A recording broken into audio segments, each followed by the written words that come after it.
out. And then live on Facebook. Give me a second, please.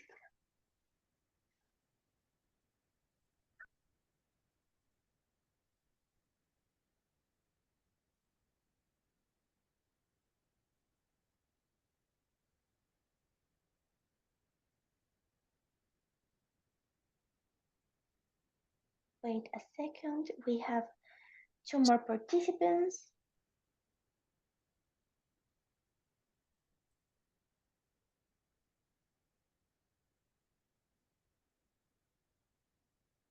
Wait, this is taking longer than expected. Okay. It's okay. No problem. And Mexico.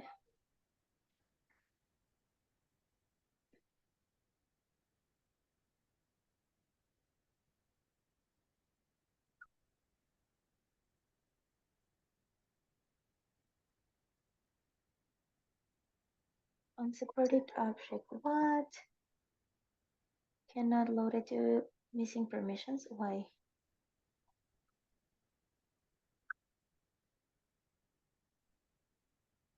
Okay. We are ready, and I'm gonna start.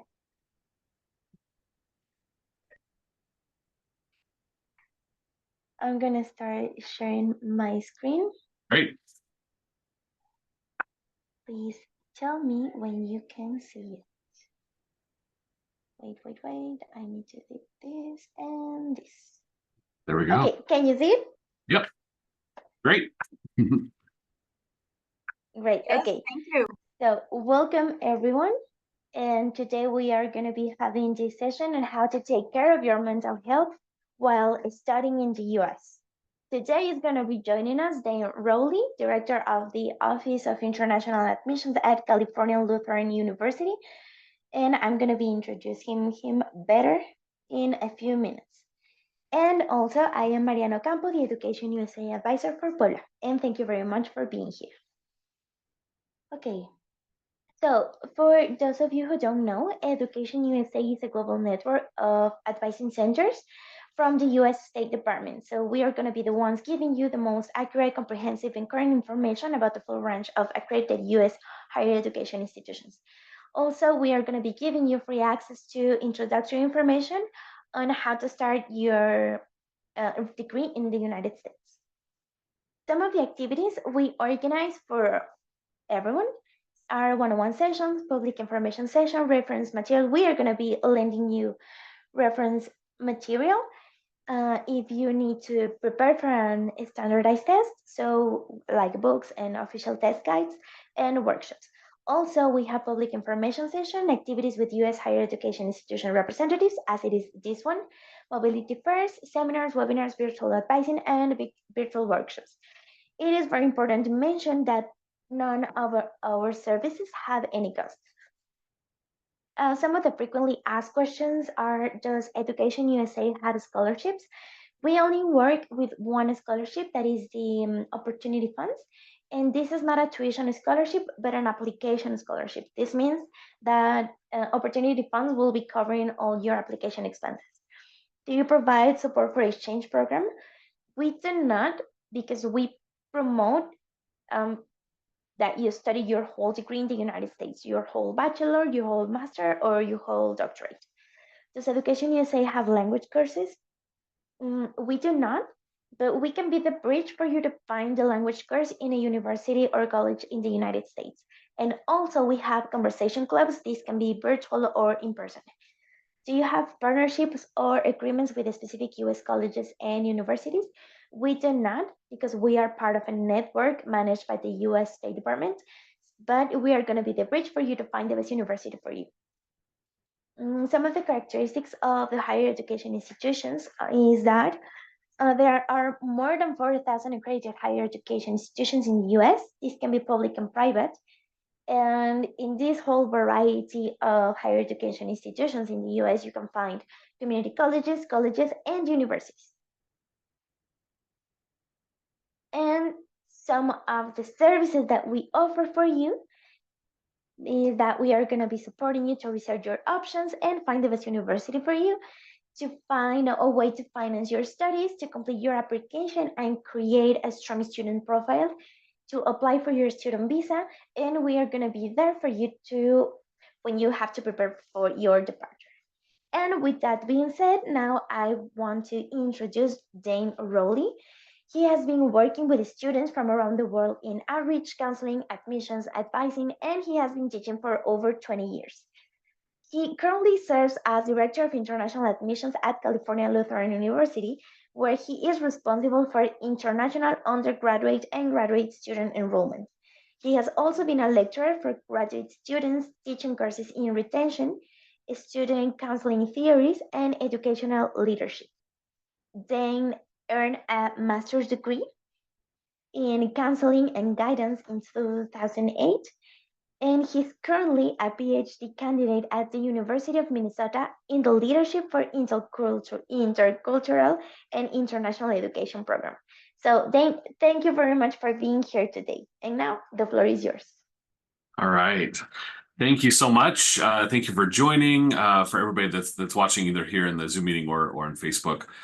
Thank you so much for the introduction, and just grateful for the opportunity to have this conversation. So you've already answered a little bit of who am I, but I will talk a little bit about who I am and who I'm not, and then also why I'm here. So as Mariana mentioned, I work in international admissions. I've been in this field for about 20 years, but I also really love that I can combine it with some teaching and also some research as I work on my PhD. My field of research right now, I'm interviewing students from around the world who are LGBTQ plus and also studying in the United States. So working a lot with students on challenges around identity and amazing things around identity. I've been working again in this field and have that background. What I'm not is I'm not a licensed mental health therapist. I'm not a licensed counselor. I don't have I don't practice mental health in terms of a full-time job. So where I'm coming from and why I'm here is because I care passionately about the health of our students. As I see international students for now 20 years coming into the US and working with them, I really want to help you prepare now before you leave to go to the US to really prepare to be successful in all different aspects, your academics, your social life, your career preparation, and certainly your mental health. And so that's why I'm here and have lots of experience. But again, just always want to have that disclaimer that I'm not a mental health professional, but lots of experience and I care passionately. So some of the topics I'm going to be sharing, I'm going to be talking a little bit about common mental health challenges, talking through a little bit of pre-departure and arrival, resources that you should expect at your university. And as you're looking for universities, make sure that you are looking for the universities that actually have these things. And then also talking about personal wellness and mindfulness, support networks, some additional considerations, and then I'll give my top 10 tips for wellness as you study in the United States. So next slide. All right. Oh, there's some overlap there, but that's okay. So some of the common mental health and wellness challenges that we see in the United States, both for US students as well as students coming from around the world, are things like anxiety, depression, eating disorders, and then some of them overlap a little bit with the ones below, but things like stress, sleep problems and challenges, as well as substance abuse. Some of the less common conditions that students might experience are things like obsessive compulsive disorder, post-traumatic stress disorder, severe depression or bipolar disorder, as well as schizophrenia and other psychotic disorders. For many of these, more intensive mental health and counseling and psychotherapy, as well as perhaps medications, are a really important part of your plans for education, but we'll talk about that. But again, some of the common challenges that students encounter are things that, once you get to the university, there's going to be plenty of resources for you to be able to find support for those, hopefully, as well as if you found support for them at home. All right, so next slide. So I want to share a little bit about packing your bags, and not just getting packed in your suitcase and your luggage, but things that you can start to do now to prepare for your wellness, for your overall holistic wellness when you're studying at the university. And that really needs to start with self-reflection, thinking about who you are. What are your strengths? Maybe also what are some things that you could work on to improve? Reflecting on what struggles have you already had with mental health? Have you already experienced some thoughts or feelings of depression or instances where you had anxiety around tests or other things in school? challenges with your peers or social challenges. You want to be really self-reflective about those things. I'm here to say that those things should not limit you from studying in the United States. At the same time, we want you to really be honest with yourself about what kind of support structures you want to look for in a university when you're looking at the United States to study. Part of that packing your bags is also conversations with your friends and family, setting expectations and boundaries about relationships and communication. If you are expected to call home every day and every time between class, you're expected to FaceTime with your parents to let them know you're okay and you're safe, it might keep you from being focused on being present in your studies in the US. Relationships, maybe you have a boyfriend, girlfriend, significant other that is going to be staying home. You might want to have some conversations about what expectations are around some of those things. I always think that having early conversations is going to help navigate any kind of difficulties or tricky or awkward situations down the road. But really having a conversation, say, hey, mom, hey, dad, like, what do you expect from me when I'm traveling or when I'm in the US? How often do you want me to call? And make sure that your expectations align with their expectations. That can help a lot with mental health because then you're not trying to catch up to what their expectations, might be. Another that's really important is if you have already a diagnosed mental health concern or diagnoses, consult with your medical and mental health professionals before you leave, especially around plans for medication and continuing treatment if needed. So if you're seeing a therapist, talk to them about maybe whether you can maybe continue to see them over Zoom while you're studying in the United States. But again, medication is really important, so make sure that you're having those plans. Bring what you can, but you can't bring a year's supply with you. So figuring out what some of those medications might be. In a few slides, I'll talk about the healthcare system in the United States and some things that can help ease your mind with some of those things as well. But again, consulting with the folks that have already been helping you out is really important. The last piece is a little bit more kind of more emotional, but think about bringing some pieces of home with you. That might just mean maybe a playlist.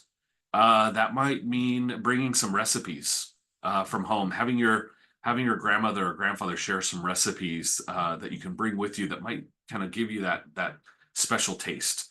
The Mexican food that we have in California is not going to be the same as what you experience. As well, we might call it Mexican food, but it's not quite the same. You might find some things that are different and actually enjoyable, but things aren't going to taste quite the same. So bring some pieces of home with you, and we'll come back to that because it's all about finding things that will ground you to help you feel that sense of peace, that sense of calm when so many other things are changing around you.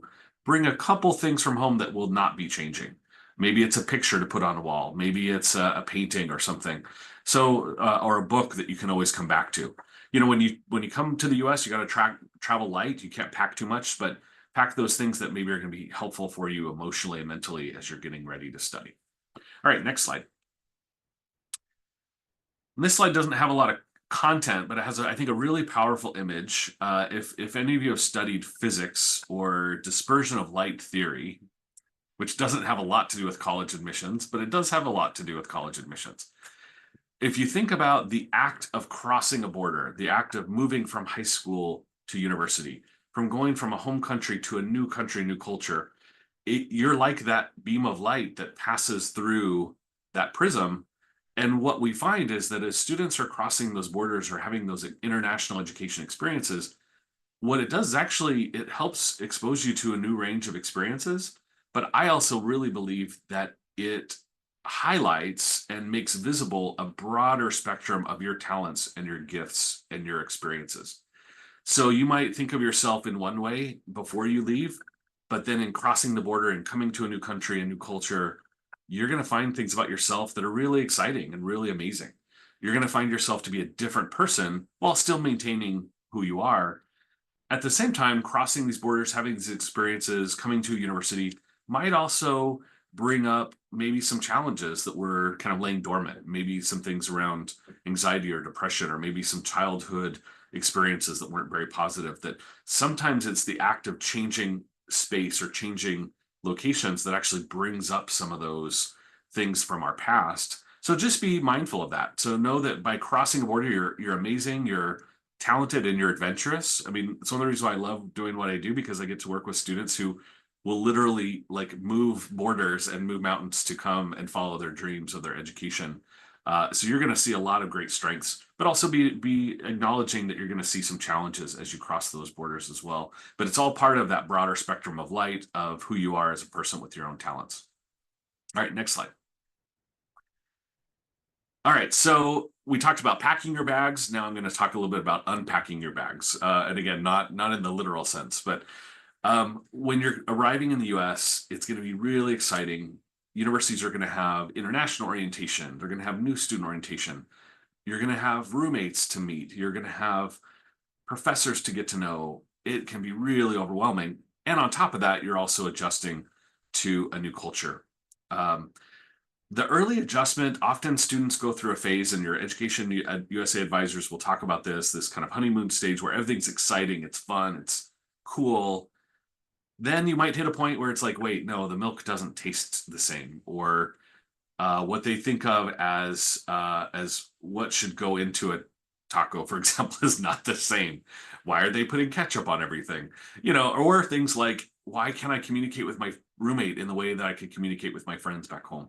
So there's definitely new opportunities, new struggles as well, new and increased social pressures. So whether we like it or not, often in US universities, there are opportunities more and more for going to parties, and there's underage drinking, and there's availability of other things, including drugs and other things that are probably not going to enhance your educational experience or your ability to get up to go to class the next day. But you're going to be faced with those choices. And so understanding what those are, understanding that there's going to be both opportunities and challenges that are facing you. And we'll talk a little bit, I'll give some tips on kind of how to navigate some of those things. But in addition to those cultural chefs, I really feel like all of your senses are going to feel the differences. So you're going to be seeing new things. You're going to be tasting new things. You'll find that a lot of the food in the United States is far more full of sugar and fat than most of the food that you might be used to. And so what does that mean for your physical health? And make sure you have a good diet. You're going to be smelling new things. You're going to be experiencing so much. It could be really overwhelming. And so again, finding places where you can really ground yourself, take a walk, find that balance between challenging yourself to make new friends, but then finding ways to support yourself and maybe be alone and be able to recharge your batteries a little bit. So just knowing yourself is really important. And then thinking also about the intersections or the different combinations of your identity. You're going to be coming in, as for many of you, as an F1 international student studying in the United States. Well, on top of that, you also have other parts of your life, who you are, your gender, maybe your sexuality, your race or ethnicity, your religion, your social class. All those things are intermixed in addition to being an international student, but you're going to be experiencing those different identities differently now once you cross those borders. And we're going to talk about that in a little bit more detail, but it's important to acknowledge that you might not have ever really thought of yourself as Latino or Latinx or Hispanic before. You thought, oh, okay, I'm Mexican, for example. But the second you cross that border, that identity is kind of wrapped up, and sometimes you're perceived, not necessarily, if you go to the grocery store off campus, they might not see you, oh, there's that student from Mexico City. They might say, oh, there's that Latino person or that Latina. And as we talk about a little bit later, the racialization or some of the challenges of race and ethnicity in the United States, you might feel that and you might experience that depending on the kind of setting that you're in. All those things overlap and kind of interact with your mental health and your wellness. So what I'm offering is not initially solutions, but really naming things and being really clear about some of the things that I've noticed students have experienced in the past. One of the notes I'll give on this page is just keep thoughts and be really focused on making sure that you're eating well, that you're sleeping, and you're not partying so much that you distract from why you're actually here. And of course, don't get in trouble. Don't do things that are illegal. That's not going to be good for your mental health. And we'll talk about substance abuse and avoiding stress and instead of actually confronting it in a few slides as well. All right, next slide. All right, so these are things that universities should be offering all students, including international students. So as you're thinking about your college search, really think about not just what universities have the right major, what universities have internships or research experience, what universities are offering the right financial aid or the right scholarships. I really think in addition to that, you should be looking at, okay, what career services are offered? And in this context for today, what mental health resources are offered? Every campus or college should have their own mental health student counseling center. Often that's going to be in person, but they might also have options online. Universities should have a 24-hour, 7 days a week telephone or app or some kind of crisis hotline, a phone number, an app that you can use to be able to get support if you really need it. Universities more and more are investing in these resources, these tools, and these media and apps to be able to help support students.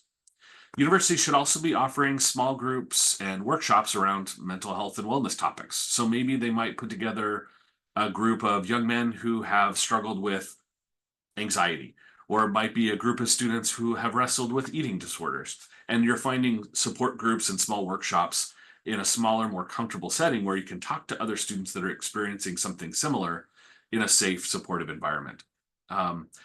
Maybe the International Student Support Office that helps you with your visa also is bringing in the counseling office to be able to work with you and finding a safe space here to be able to talk with you. Universities also should be offering ways for you to engage in physical fitness as well, making sure that you're healthy in your body as well as in your mind. So different programs, teams, classes, and resources to help you stay fit and help you stay healthy. And of course, peer support, friendships, other groups, which I have a whole slide talking about kind of peer and networks of support in a few minutes. The other note I'll make here is that often we do see an overlap between students who might have some mental health struggles and also students who have other identities around their disability. So there might be things where, because of an anxiety disorder, you might want to work with the disability services about having a note taker in class or having extended testing time. So be aware that universities offer a whole office that will support students with their disabilities. Often you'll have to register with that office and share with them what your diagnosis is, whether it's dyslexia or another disability, or maybe you have mobility challenges, you have a wheelchair and you want to make sure that you're asking for accommodation for your residence hall so that you can have a wheelchair accessible residence hall on your campus. All those things are really important. And that's not to say that all students who have disabilities also have mental health, but we do see in some ways some overlaps there. So it's just an important connection to make between those things. Next slide. All right, part 2 of college and university resources. So this is where things get a little bit more tricky, and I want to make sure you have the tools that you need because there's students who have gone on before you who have struggled with some of these things. And again, I don't necessarily offer lots of answers, but I think it's important to consider. So one of the things that we find in mental health services on college campuses is that there are most often limitations around what language counseling can be offered.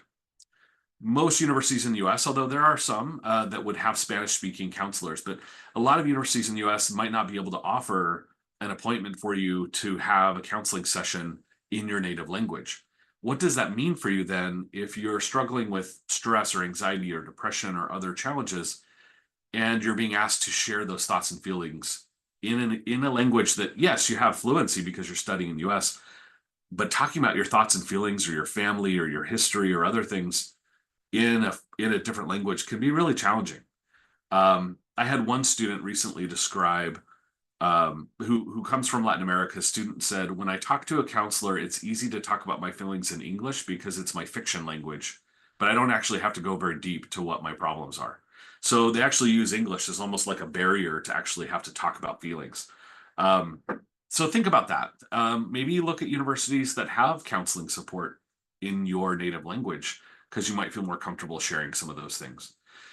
Also, look for universities that might have a diversity and representation among professors, staff, especially mental health counselors on campus.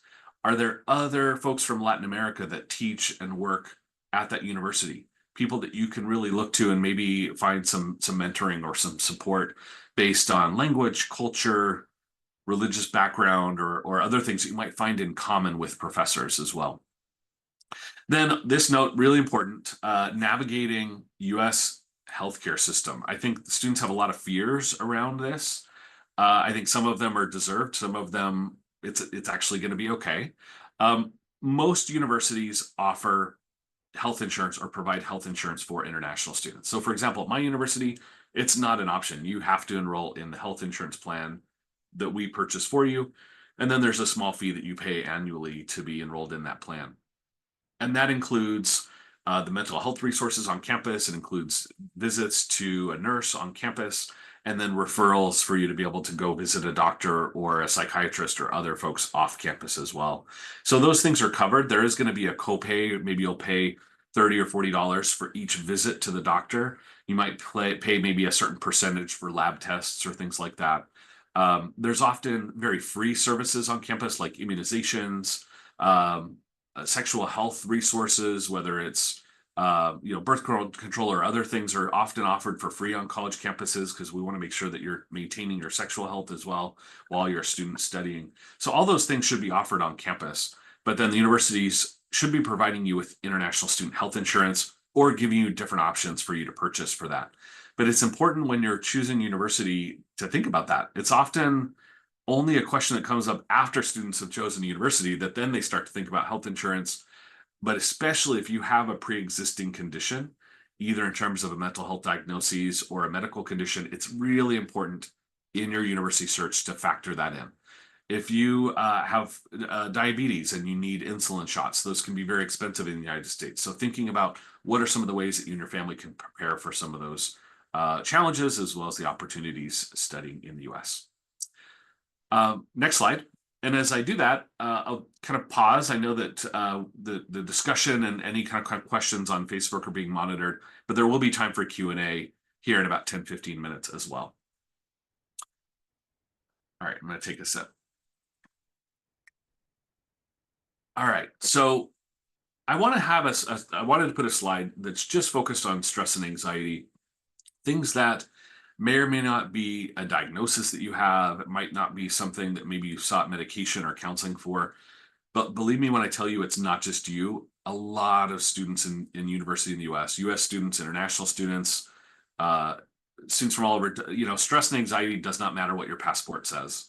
It doesn't care, how far away your family is. It's something that hits a lot of students, and you are not alone in feeling some stress and anxiety. Some of that might come as homesickness early on. But homesickness over time could create more stress or anxiety or depression for you as well.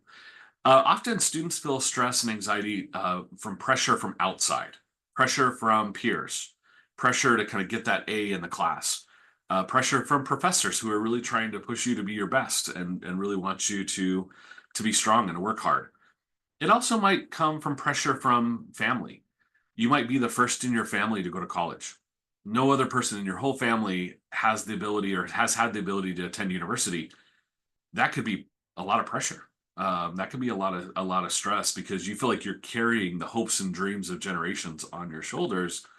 And while that may be true, you also just have to be yourself. You have to be a student. You have to give yourself some patience and some love. And so often that pressure from outside often really actually is more pressure from inside, ways that we kind of put pressure on ourselves to kind of measure up to expectations that we've made for ourselves.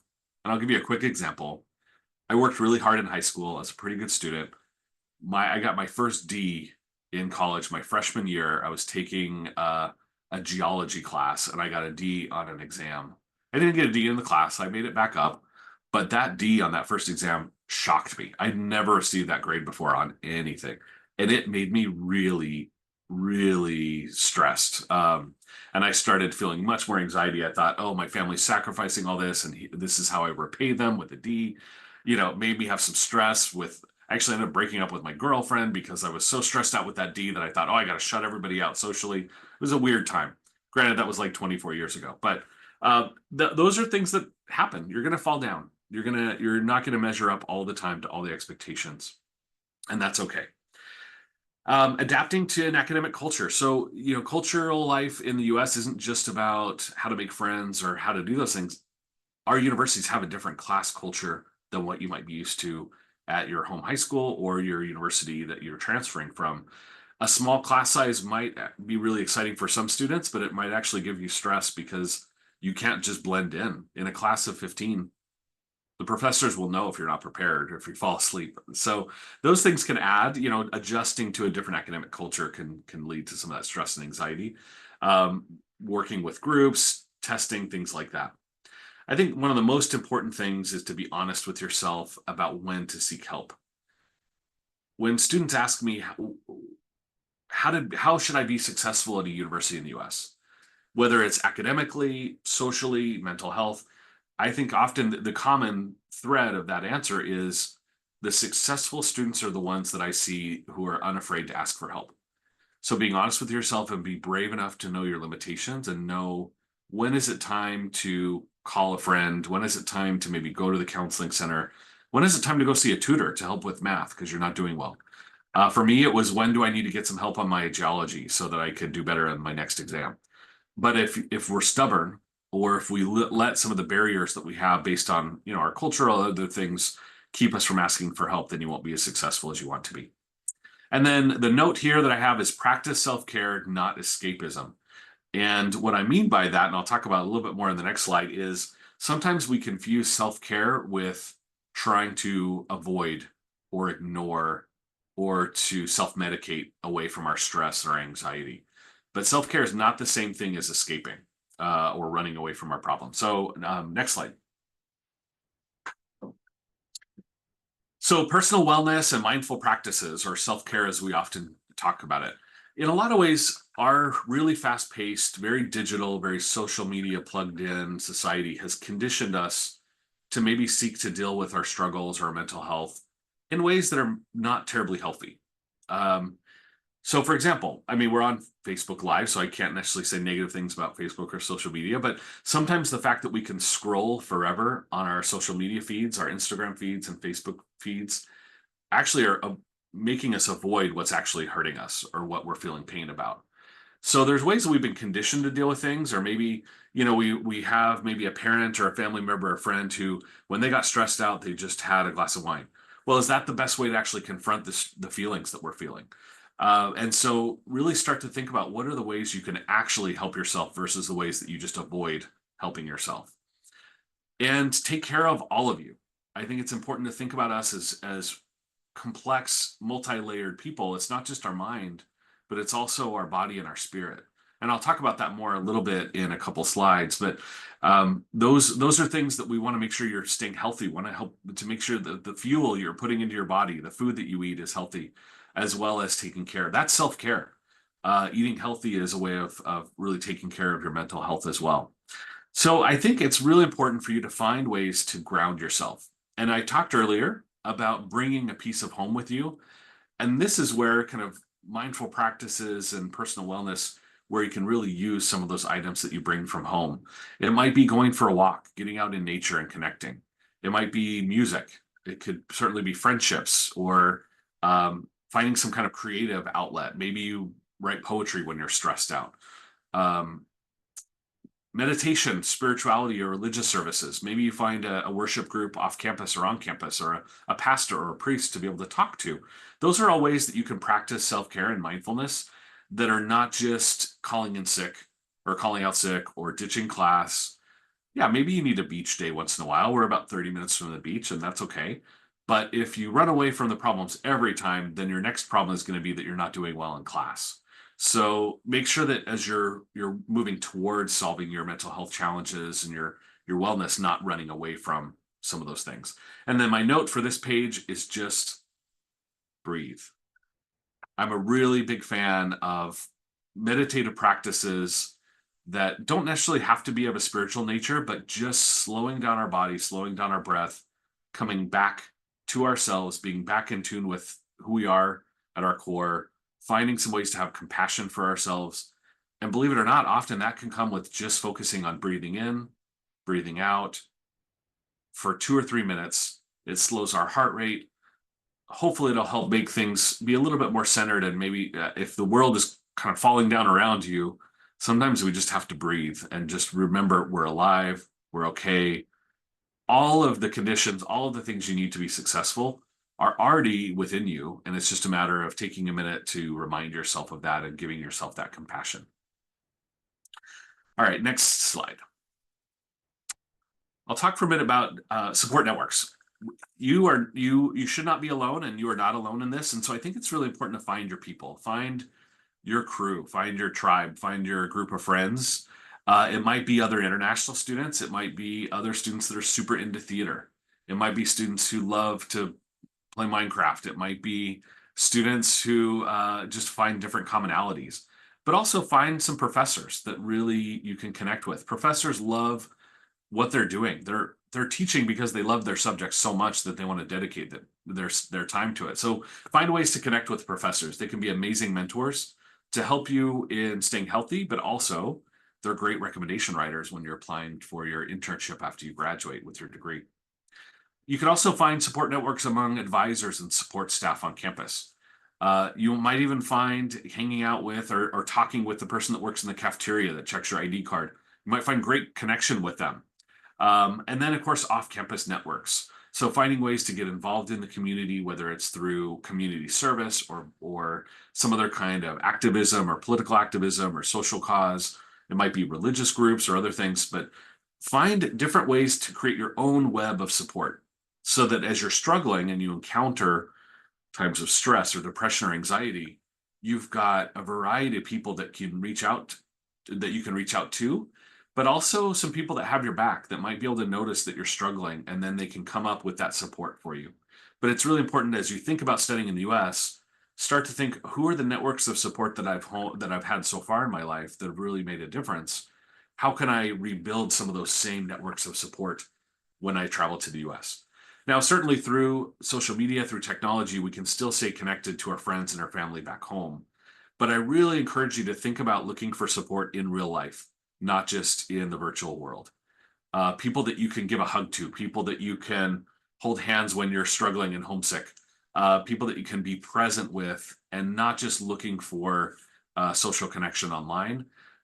Science tells us that human contact, that in real life human interaction is really important for mental health.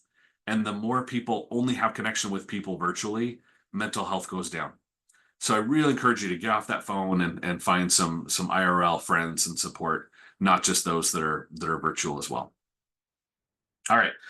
This is this next slide is a tough one because we could probably spend an entire presentation just talking about this. We are all connected to each other, but also within us, there's an interconnection, a complicated pattern or woven fabric of identities and experiences. And because you're an international student coming to the United States, you're going to experience all of your identities differently than maybe your US citizen classmates. And some of these include disabilities or neurodiversity, race or ethnicity, religion and spirituality, gender and sexuality, class and socioeconomic status. Every student, there's many other categories. But I'll give you an example. So as you're coming to the United States, again, you might come with your own language background. Maybe you come from a family that has both Mexican and US citizens. But your identity primarily might be, oh, I'm Mexican. But in the US, all of a sudden, in a little bit more complicated racialized environment and political environment, there are ways that you're going to be perceived that might be a little bit different. In the US, I think it's important to name that there are a lot of political dialogues and political discussions and debates and disagreements about immigration and about who belongs and who doesn't belong. I'm here to tell you, as part of a huge fan of Education USA and international education, that you belong, that we want you to be here, but also know that there are going to be times where you might encounter people that are discriminatory because of what you might look like or the accent that you might have. That can often lead to mental health struggles because students start to see some of those kind of racialized experiences and they're not sure exactly how to deal with that. Again, that's when you go back to that network of support. Talk to other international students and say, hey, I encountered this at a grocery store. Somebody treated me a little bit weird. Is it me? Is there something wrong with me? And your friends are the ones who can say, no, nothing's wrong with you. This is just what we experience sometimes, and then helping find support around that. Know that your campuses will have opportunities to report incidences where you feel like you might have been mistreated or unfairly singled out based on your accent or your religion or ethnicity or other parts of your identity. And then, of course, as you're maybe questioning or you find based on your gender identity or your sexuality that you're finding different ways to express yourself and who you are and who you love. That's very common as well as you, not just in the United States, but as you're coming into adulthood and figuring those things out. Know that the universities that you're coming to have support networks to help you in all of these different intersecting and overlapping identities. But I just wanted to mention here that these are considerations for your mental health as well. We want to make sure that you're finding support, that you're being all of who you are as a person, and you don't have to just leave one part of you back home, but you can come in as yourself. All right, we can go to the next slide. And when you're returning home, whether you're going home for the holidays or for summer break or after you finish your degree, going home actually brings up some really complex feelings and experiences. And I know it's strange because this session is about preparing for your mental health going to the United States, and I'm already thinking 4 years in the future for you.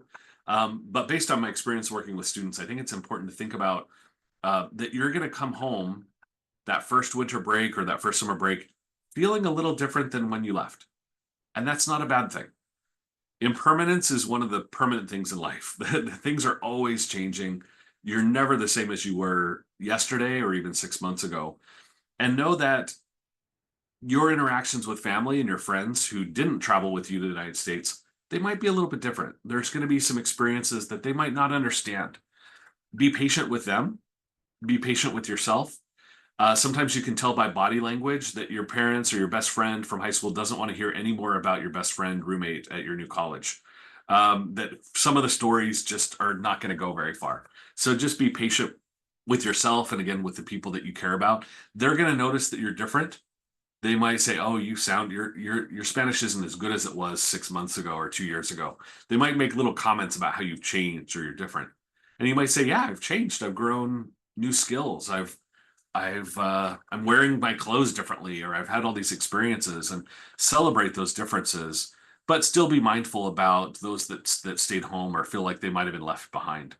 Um, the other one is the other topic here: changes in freedom or choices at home versus in the U.S. You might have a lot more autonomy to go out at night or walk around campus by yourself. But then you might be home and your parents are like, "No, you can't leave home at night," or you have to have a chaperone to go to the airport, or you have to have all these other things, safety concerns. That can cause some friction with your parents, and that's just natural. And a lot of things really are things that a lot of international students experience. It is connected to your mental health, and want to make sure that you're thinking ahead about what kind of relationships do you want to have back home, and how do you want to share those things and experiences with others. And just to know that reentry is another kind of border crossing that can really challenge you, but it also can teach you a little bit more about yourself and help you see a different version of yourself as you go through that. All right, we've got just a couple more slides and then we'll have time for Q&A. So heading to these last couple slides, this one I'm starting with number 10, but I'm going to give you my kind of top 10 final suggestions as you think about for preparing to study in the US and think about your mental health in the US. Number 10, set boundaries and expectations with your family and friends back home. And I've talked about this, but I'm sharing it as kind of a summary. What do they expect? How often do they expect you to check in? What are those relationships going to be like? And also just be open to the fact that those relationships will change. My high school girlfriend broke up with me about 2 months into college, and that was okay. It was hard at the time, but it's okay. Things are going to change, and that's going to be okay. Number 9, believe the best in yourself. Sometimes when you come from a place of comfort to a place of discomfort as you come to the university, or a place where maybe you were the top student in your high school, but now you're in class with all the other top students, it can lead to students feeling maybe a little bit inadequate or imposter syndrome. Maybe you start to think about yourself a little bit more negatively. I really encourage you to see yourself as the best version of yourself, to be hopeful, to be optimistic, and to be compassionate with yourself. Number 8, be brave enough to ask for help. Asking for help and seeking help around your mental health and wellness is not a weakness. It is not a weakness or a failing in you to be struggling with anxiety. That's just one condition and one struggle that you can make stronger. But be brave enough to ask for help. Number 7, join. Go to the involvement fair during your first week on your college campus. Join some clubs. Join a club that you've never thought about joining before. Join discussion groups. Go to the improv night at midnight on Wednesdays. Do something that's going to take you outside your comfort zone and just get you involved and plugged into different communities. Keep your own plot line, your own storyline going. Don't just sit in your room and play video games or scroll on your phone. Get out there and join. Number 6, serve. I find that when you're struggling with feelings of inadequacy or mental health or anxiety, one of the best things you can do is actually help other people. Find ways to expand your compassion for others, because as you find more compassion in your heart for others, you'll actually find you're going to have more patience and love for yourself too. And so much of our struggles with mental health, especially around things like anxiety and depression, is that we forget how lovable we are. So I find that getting out and serving others and helping others out or helping clean up a beach, those things can really help kind of fill your cup and help you feel that compassion for all around you. All right, next slide. We'll go to our number 5. So this is a phrase from a Buddhist philosopher, Buddhist monk named Thich Nhat Hanh, who taught this idea that the way out is in. And I talked about this a little bit before, but sometimes we have avoidance of our problems instead of confronting our problems. That the way out of pain, the way out of suffering or of mental health challenges is to see it through. It's to actually go deeper into what are the root causes and challenges that we're experiencing, and not trying to run away from the pain through drinking or through drugs or through forever scrolling on our phones or avoiding our problems. So I really encourage you to think about, in terms of mental health, that the way out is actually to go through and to see it through and to not avoid what you might be experiencing. Number 4, put down your phone. And I know the irony that some of you are probably watching this on your phone, so don't put down your phone yet. But put down your phone and take a walk. Take your shoes off and walk around in the grass. Feel that earth. So that links to number 3. Go outside. So put down your phone and go outside. Number 2, cultivate that wellness in mind, body, and spirit. Whether you're a religious person or not, we are spiritual beings. We need to connect to something beyond ourselves, whether that's nature, whether that's friendship, whether that's love, the peer support that we have. So cultivate that mindful attitude. And then number 1 of my top 10 final suggestions is breathe. Take the time that you need. Maybe it's the beginning of the day, the middle of the day. Put down your phone, do some meditation, or I guess use your phone to get a meditation app or your phone that then you can use to be able to help you through breathing. There's some really great mindful walking apps where you can actually just kind of walk around slowly on your campus, experience the beauty, but also do some breathing exercises. All right, so that sums up my top 10, and we can go to the last slide, I think, of the Q&A.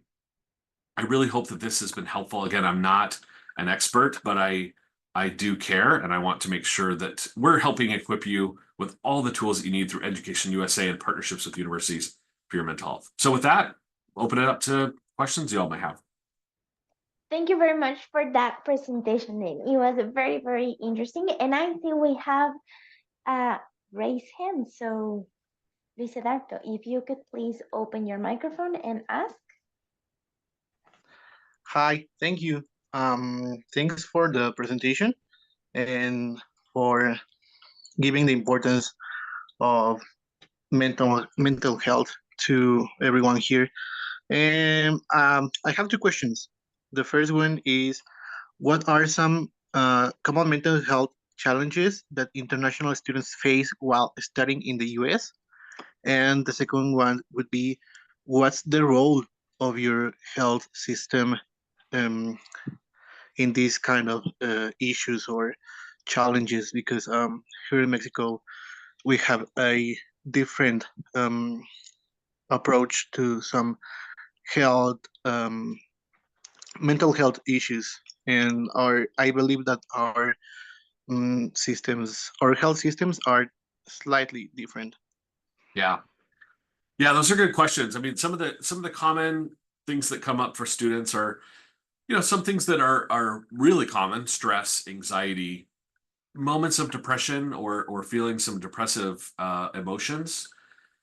Other things that come up or that are common as well: eating disorders, as I mentioned. Then there's others that are a little bit less common, but also, important to talk about, and serious things that really need a medical or a psychiatric diagnosis and maybe some medicine to help and prescriptions to be able to help to make sure you can be successful. I think one of the challenges students face is knowing it's when you're in the middle of feeling really strongly or feeling depressed or feeling anxious or having some real challenges with your mental health. It's hard to know exactly how and when to go get help. Often students will think, oh, well, I can't make an appointment until 2 days away, so I'm just not going to make an appointment. Well, the reality is it's better to get that appointment on the books and then go in and start to have those conversations. So really, again, knowing what your limits are and being able to ask for help as quickly as possible. One of the things that we know is that the longer, say something like a stress or anxiety or depression, the longer it goes on untreated or untalked about, the more it could turn into something more serious. And so we really want students to take advantage of those resources. And that leads to your second question is what's kind of the framework or the setup for receiving care in the US? The first line is, or the first kind of step is use your campus resources that are free for you. So universities will offer mental health counselors, will offer kind of drop-in intake or advising hours, or 24/7 care on your phone. They'll offer that for free as part of your student services. That's the kind of the first step you'd want to take, because that avoids going through kind of the medical insurance or other things. Now, the second layer, though, is that you will have international student health insurance that if you need, maybe the university will give you 10 sessions a semester with a mental health counselor, but you might need more sessions than that. Then they would make a referral to you to go off campus in the network that your insurance provides so that you can go and meet with a psychiatrist or a therapist more frequently off campus. But you really want to make sure that you know what your medical insurance or your mental health services are with your health insurance before you make appointments, to make sure it's within the network or the framework of that company so that you don't have to pay more than you would otherwise. But know that there is going to be an additional charge for some of those off-campus meetings and appointments that you might have. But the care is there. The care is a little bit more expensive in the United States than lots of other places around the world for both physical, kind of medical and mental health services. But it will be available to you. So it's important to understand your university campus resources before you choose your university, but then also after you've made that choice over the summer to really do some research into your university. I do want to mention really quickly, though, that a lot of the focus of my presentation is a little bit more on the undergraduate side. Graduate students, master's students, doctoral students also struggle with mental health. PhD students are sometimes the biggest culprits of having that imposter syndrome, of thinking everybody else is smart and they're not. So be patient with yourself. There are resources for graduate students as well as undergraduate students. Great questions. Thank you very much for that answer, Dane. I think it was very, very important. And also is for students very, very important to know that there are going to be tools and people willing to support them. So I would like to ask, what resources does California Lutheran University provide for students to take care of their mental health? Yeah, so at Cal Lutheran, all of the services that I talked about earlier, the 24/7 counseling, app and phone number. We have a great what's called CAPS, our counseling student services on campus as well. They're located in a interesting but a really good location. They're actually in a house that the university purchased and renovated the house to be a counseling center. So when you walk in, it feels a little bit more like a living room. So it feels a little bit more like home and you can feel that comfort. Plus, it's a little bit out of the way. And so it's not like everybody can see you walking in to the student counseling office, because you still want to be discreet. You want to maintain that privacy. We also work really closely between the International Student Support Office and our mental health office, our counseling office. And they actually come and do workshops specifically for international students. And then the other thing is they do a lot of workshops for people like me on campus. To help train us to be advocates of mental health, to look for signs of students who might be struggling with suicide or other ideation. We also have what's called Safe Zone, which folks like me are trained on how to support our LGBTQ students and LGBTQ international students. And we have signs up on our doors that say we're a safe place to be able to talk to you about some of those things you might be experiencing. So, and then we also offer a lot of great recreation programs. We have amazing athletic facilities. We have club teams. You can learn how to play tennis. You can do yoga or Pilates. There's all these other things, or learn Tai Chi, all these other things to help with your mental health and your physical health. Thank you very much for the answer and for also empowering at the same time to everyone listening to this and attending this session, because sometimes there is still a taboo surrounding mental health. So it can be culturally difficult to talk about something that is bothering you. So thank you for opening that up for all of us here. So, and talking about these cultural problems, are there any cultural difference that you might have noticed in how mental health issues are perceived and addressed in between the US and maybe students from other countries? Yeah. One is that there are different expectations that are built around gender in different cultures and environments. that, you know, if you're male or male identifying, then it's not masculine or macho or cool to talk about feelings or to be emotional or to be vulnerable, right? We have to maintain this strength, this air of strength. When in reality, when it comes to mental health, it doesn't matter how strong you are on the outside or what walls you built up. Often those walls come down the hardest when you built up those barriers to be able to talk about your feelings. And so, and I'm not saying necessarily saying these, you know, cultures that tend to like reinforce those kind of more kind of masculine or macho views of maleness are bad, but that's a reality. And so, you know, mental health or mental illness again doesn't care much what your home culture was. You need help, and you need to be able to have the bravery to be able to ask for help. You know, those are some things. I also think just culture around religion and the ways that religion is interwoven within people's self-concept and their identity. You know, I was raised in a culture that, you know, it wasn't so much mental health was taboo, but before looking to ask a doctor or a therapist, the answer was always pray or read you know, Bible or other things, or talk to a pastor, talk to a bishop or a counselor, and then if that doesn't work, then go through see a therapist. And I think sometimes, you know, a challenge that you might be having in your spiritual life is not the same thing as what challenge you might be having in your mental health. So I think sometimes even a student's kind of background in terms of their religiosity or their religion might actually sometimes keep them from admitting that they might need to talk to somebody, or say if they were just more worthy or if they just weren't a sinner, then they wouldn't have mental health struggles. And my message to students is you are amazing, you are whole, you can go see a therapist, they can help you. That doesn't mean you're broken or that God doesn't love you.